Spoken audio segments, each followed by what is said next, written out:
कुछ व्यक्तिगत कारणों से अमन के अपने जैविक माता पिता ने उसे अपने घर में कैद कर लिया था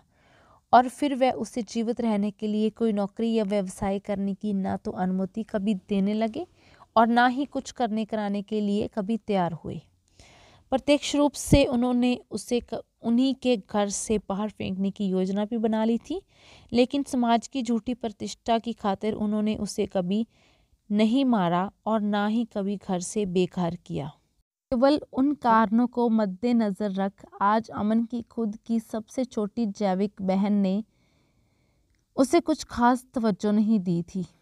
और उसकी बहन ने खुद उसे अपने निजी स्वार्थ के कारण मजबूर किया था कि वो अपना हिस्सा खुशी खुशी छोड़ दे और अनैतिक रूप से उससे कुछ कोरे कागज़ पर हस्ताक्षर भी लिए थे, जिसका आज वो गलत तरीके से फ़ायदा भी उठाना चाह रही थी। आज अपनी गलतियों से अमन उसकी बहन के पिंजरे में कैद एक पक्षी की तरह फड़फड़ाता रहा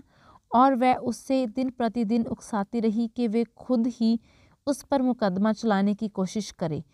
या कुछ ऐसा करने पर उतारू हो जाए जिसके बुलबूते पर वो अमन को नाकार करार देकर पुश्तैनी जायदाद से बेदखल कर दे और पूरी जायदाद की इकलौती वारिस बन जाए।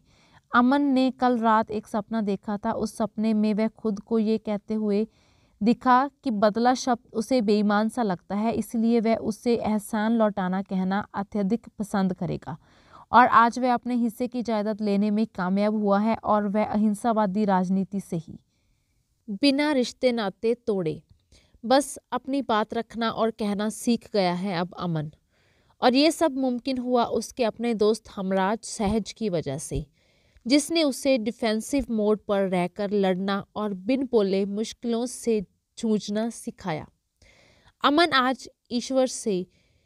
और दूसरों से भी एक ही इल्तिजा करता रहता है कि हे प्रभु, सभी के जीवन में अब एक ऐसा साथी जरूर देना जो ज्वालामुखी की भांति फटता हो जरूर, पर जरूरत के वक्त चट्टान की तरह हिफाजत करता हो। और अमन आज आज़ाद पंछी की तरह आसमान में बेखौफ